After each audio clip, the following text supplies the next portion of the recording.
오늘 말씀해 보니까 가정이 바로 하나님께서 주신 가장 귀한 선물인 것을 말씀하고 있습니다. 가정의 시작이 에덴 동산이었습니다. 에덴 동산은 부족함이 없는 동산이었습니다. 부족함이 없는 것 가운데서도 하나님이 너희가 혼자 있는 것이 좋지 않겠구나. 모든 것이 다 있지만 그래서 그 모든 것을 가득히 채우는 것으로 가정을 주셨습니다. 안타까운 것은 요즘 집은 있는데 가정이 없는 그런 집들이 있습니다. 분명히 집은 있어요. 근데 가정의 모습이 없어요. 또 가정은 이루어졌어요. 결혼도 했고 자녀도 있는데 안타깝게도 가족이 없는 집이 있습니다. 진짜 가족이 없는 게 아니라 같이 사는데 가족이 아닌 그런 집들이 있습니다. 매우 불행한 일이죠. 안디옥교회 성도 여러분, 우리 하나님이 여러분에게 에덴 동산 주셨습니다. 에덴 동산이 멀리 저 이라크에 있는 게 아니고 요즘은 에덴 동산을 시온산이 에덴 동산이었다고 주장하는 사람도 있는데 아무튼 어디가 에덴 동산인지 알 수 없죠. 그러나 에덴 동산은 다른 데 있는 게 아닙니다. 우리 마음속에서 시작해서 여러분 가정이 하나님의 선물로 주신 에덴 동산입니다.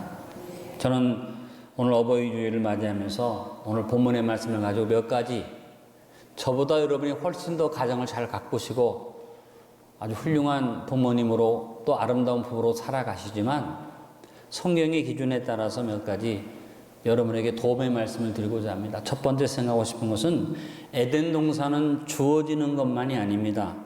에덴 동산은 경작하고 지켜야만 합니다. 이것을 꼭 명심하시기 바랍니다. 에덴 동산은 사람이 만든 게 아니에요.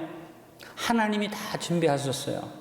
그리고 오늘 15절에 보니까 여호와 하나님이 사람을 이끌어 에덴 동산에 두셨다 그랬습니다. 아담과 하와가 수고하고 땀 흘린 것도 아니고 준비한 것도 아니고 하나님이 완벽하게 다 에덴 동산을 만드신 다음에 사람을 거기에 두셔서 선물로 주셨어요. 그런데 그 다음이 중요합니다. 하나님이 선물을 주신 다음에 따라합니다. 그것을 경작하며 지키게 하시고. 여러분, 이것이 바로 하나님의 섭리입니다. 하나님은 우리에게 다 선물로 인생을 주셨고요. 너나 할 것 없이 우리는 선물 받은 사람들인데 하나님은 우리에게 요구하는 것이 있습니다. 경작하며 지키라고 요구하십니다. 여러분, 은혜가 뭡니까? 사람들은 은혜라는 말을 잘 하는데 그냥 값없이 거저 받으면 다 은혜라고 생각하는데 아닙니다. 여러분, 은혜라는 것은 돈 주고 살 수 없어요. 내가 다른 어떤 것은 값을 지불할 수 없어요. 도저히 어떤 것을 지불하거나 내 공로를 가지고는 가져올 수 없는데 그것이 그냥 주어진 것, 그것이 은혜예요. 여러분이 지금 느끼고 있는 부모님의 사랑이 은혜예요. 여러분, 부모님의 사랑을 돈 주고 살 수 있어요? 여러분이 효도한다고 해서 그 효도와 부모님이 나에게 베푸신 사랑을 다 갚을 수 있어요? 아니잖아요. 이것이 은혜예요. 바로 하나님께서 우리에게 주시는 어떤 것으로도 살 수 없는 그 사랑이 은혜예요. 이걸 누리고 살아요. 어머니 아버지를 통해서. 그리고 그것을 통해서 하나님의 사랑을 느낄 수 있음에도 불구하고 사람들은 부모님의 은혜를 느끼면서도 하나님의 은혜를 말하면 퀘션을 하죠. 어떻게 공짜로 거저 구원받나? 여러분 이 땅에 오면서 생명을 가져올 때도 여러분이 무슨 공로 가지고 왔어요? 돈 지불해서 아니잖아요. 하나님의 은혜가 바로 놀라운 하나님의 사랑이 바로 우리에게 주어진 축복의 선물인 줄로 믿습니다. 성도 여러분, 구원은 은혜로 값없이 거저 받습니다. 그 다음을 생각하십시오. 구원받은 사람은 자신에게 주어진 구원받은 자의 삶을 경작해야 합니다. 잘 지켜야만 합니다. 너무나 많은 성도들이 은혜 하면서 행함을 무시하는데 여러분이 예수님 믿고 구원받는 데는 행함이 필요 없죠. 선물이에요. 하나님이 거둬주십니다. 그러나 받았다면 경작해야지 돼요. 지켜야지 돼요. 여러분, 가정도 똑같습니다. 가정은 경작되어지는 곳입니다. 저는 주례를 많이 합니다. 이제 서로 사랑하고 서로 좋아해서 만나서 결혼하고 이렇게 살아가는데 저도 그렇게 했고 많은 젊은 부부들이 생각하면 결혼하면 다 행복한 줄 알아요. 결혼하면 다 저절로 뭐가 될 줄 알아요. 다 꿀송이가 막 떨어지는 줄 알아요. 근데 결혼해보니까 그게 아니잖아요. 그래서 갈등해요. 때로는 제가 주례한 가정 가운데 이혼하겠다고 저에게 연락 오는 가정도 있어서 마음이 아플 때가 있어요. 왜 그렇게 됐나고 살펴보니까 다른 게 아니에요. 그냥 저절로 모두 그냥 행복할 걸로 생각했는데 결혼하고 보니까 그게 아니에요. 그래서 결혼했다는 사람들이 결혼을 앞둔 사람들한테 뭐라고 말합니까? 결혼해도 후회한다. 결혼을 안 해도 후회한다. 이런 쓸데없는 말을 하죠. 저는 그건 잘못된 얘기라고 생각합니다. 여러분, 왜 그런 말을 합니까? 왜 후회합니까? 왜 그것이 안타깝게도 내가 결혼을 할까 말까 왜 망설이게 됩니까? 잘못 생각하기 때문이죠. 결혼을 한 것이 시작이고 그것으로부터 경작해야 하고 지켜야만 합니다. 쉼과 안식이 저절로 주어지는 것이 아닌데도 불구하고 많은 사람들이 결혼하면 쉴 수 있다고 생각하고 안식할 수 있다고 생각하는데 가정에 대해서 이 기본적인 개념을 바꾸지 않으면 우리는 행복을 누릴 수가 없습니다. 여러분 분명한 생각을 가지십시오. 가정은 쉼과 안식을 얻는 것이 아닙니다. 가정은 최선을 다해서 경작하는 것입니다. 최선을 다해서 가꾸는 것입니다. 마찬가지입니다. 가족이라는 존재는 남편과 아내와 부모와 자식은 그냥 만나서 좋기만 한 거 아닙니다. 서로 수고하고 서로 가꾸고 서로 지키는 그 관계가 이루어져야만 합니다. 그것이 피곤하면요, 그것이 힘들다고 생각하면 그 사람은 가정을 가질 자격이 없는 거죠. 여러분 명심하십시오. 가정은 저절로 주어지는 것 아닙니다. 하나님 주셨지만 이제는 내가 경작해야만 합니다. 노력해야지 됩니다. 지켜야지 됩니다. 책임을 가져야지 됩니다. 두 번째, 에덴 동산에는 허락되어진 것과 허락되지 아니한 것이 공존했습니다. 그래서 가정생활에 뭐가 필요합니까? 분명한 분별력이 있어야지 가정이 이루어질 수 있습니다. 에덴 동산 안에 선악과 있었습니다. 여러분의 가정 안에 선악과가 있습니다. 금지된 것이 있고 허락된 것이 있습니다. 이것을 잘 지켜야만 합니다. 오늘 본문은 16절로 17절에 여호와 하나님이 그 사람에 명하여 이르시되 동산 각종 나무 열매는 내가 임으로 먹되 선악을 알게 하는 나무 열매는 먹지 말라. 내가 먹는 날에는 반드시 죽으리라 하시니라. 어리석은 인생들이 허락된 축복은 가볍게 여기고 허락된 축복은 그것을 복으로 여기지 아니하고 결혼한 다음에도 가정을 이룬 다음에도 금지된 것에서 쉼을 얻으려고 하고 금지된 것에서 안식을 얻으려고 하기 때문에 가정에 문제가 생깁니다. 여러분이 하나님이 허락한 가정 안에서 행복을 찾으시기 바랍니다. 아, 외로워. 왜 외로워요? 아, 힘들어. 왜 힘들어요? 하나님이 허락한 그 안에서 외롭다고 말하지 말고 힘들다고 말하지 말고 노력하고 애써서 거기서 행복을 찾는 것이 여러분이 행복을 누릴 수 있는 비결이 됩니다. 데살로니가전서 5장 22절에 말했습니다. 악은 어떤 모양이라도 버리라. 여러분 선악과에는 눈도 돌리지 마십시오. 관심도 가지지 마십시오. 선악과가 어디 있습니까? 우리 가정 안에 다 있어요. 성경이 말합니다. 특별히 남편 된 자에게 말하는데 사실은 아내한테도 하는 얘기예요. 선악과를 조심하라는 얘기예요. 잠언서 5장 15절로 20절의 말씀 우리는 명심해야만 합니다. 너는 내 우물에서 물을 마시며 내 샘에서 흐르는 물을 마시라. 어찌하여 내 샘물을 집 밖으로 넘치게 하며 내 도랑물을 거리로 흘러가게 하겠느냐. 그 물이 내게만 있게 하고 타인과 더불어 그것을 나누지 말라. 내 샘으로 복되게 하라. 내가 젊어서 취한 아내를 즐거워하라. 그는 사랑스러운 암사슴 같고 아름다운 암노루 같으니 너는 그의 품을 항상 촉하게 여기며 그의 사랑을 항상 연모하라. 내 아들아 어찌하여 음료를 연모하겠으며 어찌 이방 계집에 가슴을 안겠느냐. 단순히 보면 남자에게 하는 얘기 같은데 이 앞에 남자에게 얘기하기 전에 한 말이 뭡니까? 네 샘물이 밖으로 넘쳐나지 말게 해라. 이것은 여자에게 대한 경고도 됩니다. 여자가 외롭다고 여자가 힘들다고 그것을 가정 밖에서 행복을 얻으려고 샘물이 넘쳐나서 다른 것을 찾으면 안 된다는 거예요. 여러분 오늘날 이 사회가 어려운 이유가 뭡니까? 힘든 이유가 뭡니까? 가정에서 문제가 시작되는 거예요. 많은 가정의 남편과 아내들이 가정 밖에서 행복과 만족을 누리려고 하니까 문제가 생깁니다. 비록 지금 제가 말씀드리는 것은 뭐 육체적인 어떤 그런 관계도 있습니다만 가정에서 행복을 누리는 게 아니라 돈이 있으면 행복하다고 생각하고 다른 것을 얻으면 행복하다고 생각하니까 문제가 생기는 거죠. 여러분 돈이 있어도요 또 명예가 있어도요 가정이 아름답지 못하면 행복할 수가 없는 것이죠. 재벌이면 뭐합니까? 유명 스타면 뭐합니까? 이혼하고 자식들이 부모가 다른 자식들이 막 불행한 삶을 사는 그것이 행복입니까? 아니죠. 여러분 명심하십시오. 가정 안에는 허락된 것이 있고 금지된 것이 있습니다. 우리 사회가 건전하기 위해서는 이것을 지켜야지 되죠. 교회 안에도 허락된 것이 있고 금지된 것이 있습니다. 대한민국이라는 자유 대한민국 안에 허락된 것이 있고 금지된 것이 있습니다. 그 금지된 것이 너무 강하다고 그것이 평화를 가져오지 못한다고 엉뚱한 소리를 하다가 잘못하면 다 망합니다. 이 기준이 무너지면 다 무너집니다. 우리는 하나님 앞에서 명심하고 생각해야지 됩니다. 우리에게는 선악과가 있다. 대한민국은 다른 나라하고 달리 건드리면 안 되는 선악과가 있습니다. 그게 뭔 줄 아십니까?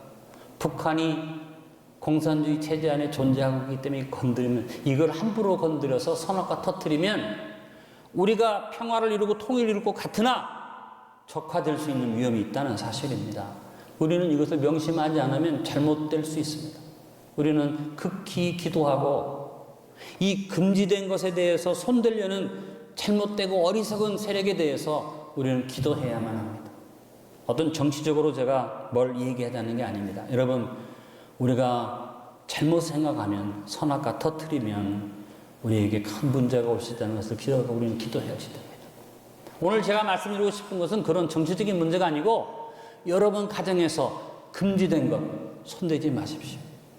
비유한 예를 들어서 자녀들이 자라나면서 부모와 교제를 통해서 형제 간의 교제를 통해서 행복을 얻고 거기서 기쁨을 얻어야 하는데 기쁨을 친구한테서 얻다 보니까 어떤 일이 벌어집니까? 잘못되는 아이들의 70%, 80% 이상이 친구 잘못 사귀어서 무너지는 겁니다. 한번 여러분 살펴보십시오. 잘못되고 방향이 잘못되고 잘못된 인생을 사는데 부모의 사랑 밑에서 형제와 교제를 나누면서 행복하게 사는 아이가 잘못된 경우는 하나도 없습니다. 전부 다 어디에서 왔습니까? 기쁨을 어디서 얻으려다가 하나님이 허락하신 가정에서 얻으려고 하지 않고 친구를 통해서 얻으려다가 참 좋은 친구 만나면 성공하는 길로 가자면 극히 드물고요. 잘못되는 경우에 거의 대부분이 하나님이 허락하신 가정이라는 울타리를 넘어서서 행복과 기쁨을 얻으려다가 인생을 그르치는 경우가 허다하다는 것입니다. 이것은 명확한 진리입니다. 우리 자녀들을 기르면서 여러분이 자녀들이 너무 밖에서 기쁨을 얻으려고 할 때 잘 조심시켜야지 됩니다. 야, 그래도 어머니 아버지와 함께 예배드리고 형제와 함께 같이 교제 나누고 가정 안에서 기쁨을 얻는 것이 최우선이다. 이것을 자꾸 가르쳐야만 그 아이들이 건강한 인격으로 자라날 수 있습니다.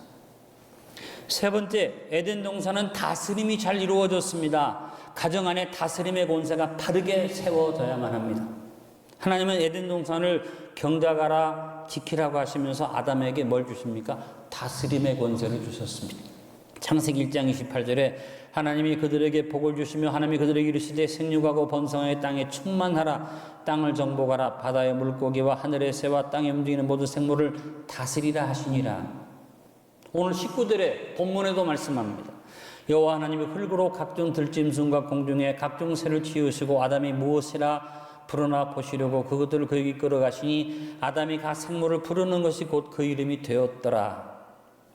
하나님께서 우리에게 가정을 선물로 주시면서 주신 명령 가장 중요한 것 따라합니다. 다스리라.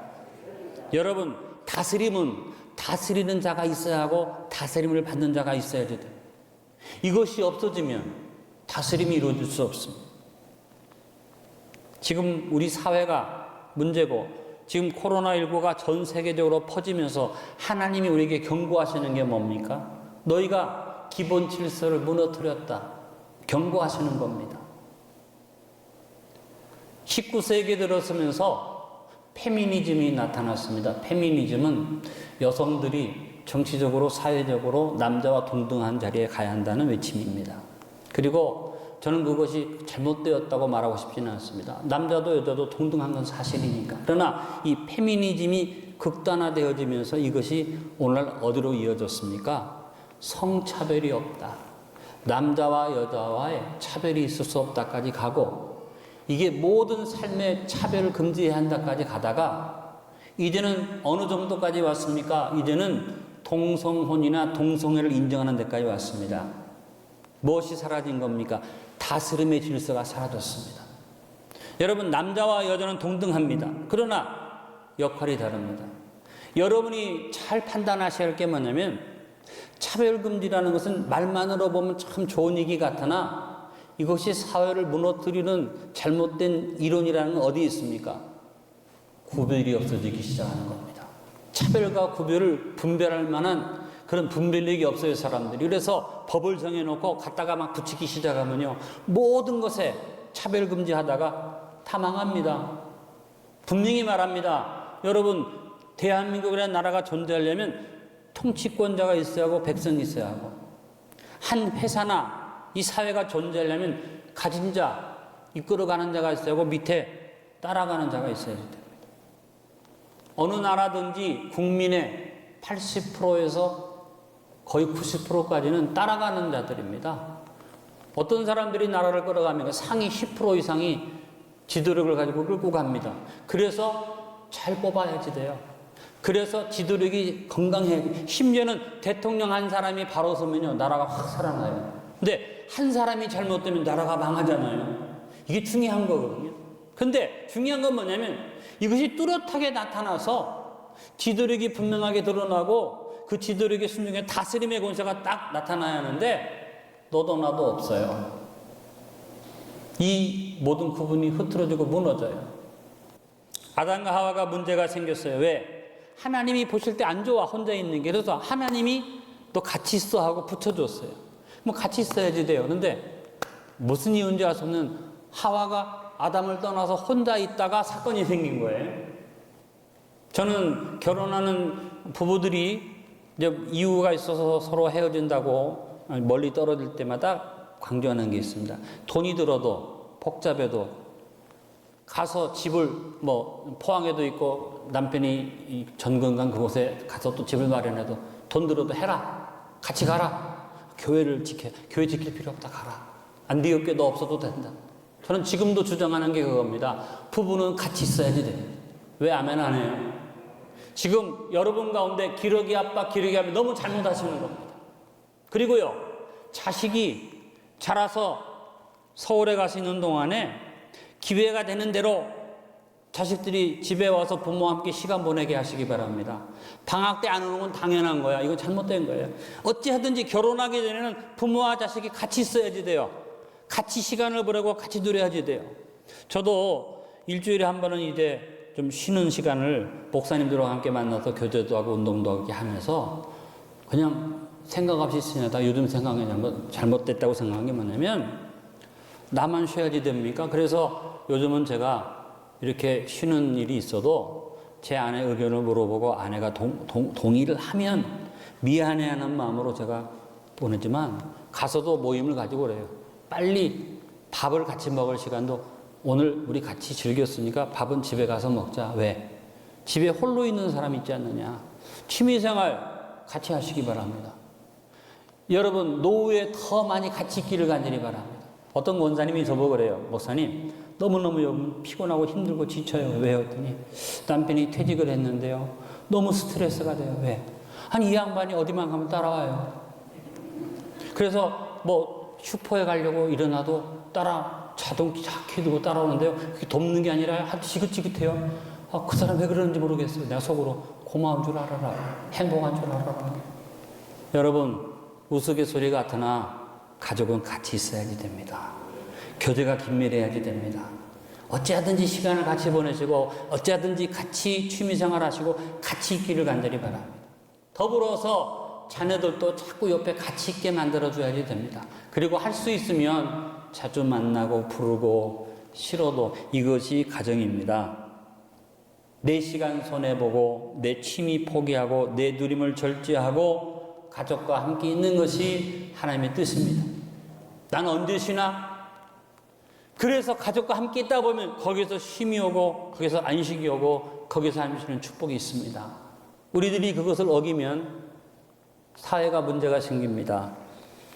하나 더 돕는 배필로서 서로가 부끄러움이 없어야 합니다. 여러분, 가족은 서로 부끄러운 짓을 하지 않아야지 돼요. 그리고 부끄러운 짓을 했어도 상대방이 거짓없이 다 털어놓으면 부끄러움을 덮어줘야지 돼요. 오늘 말씀에 아담과 아내 두 사람이 벌거벗었으나 부끄러워하지 아니했어요.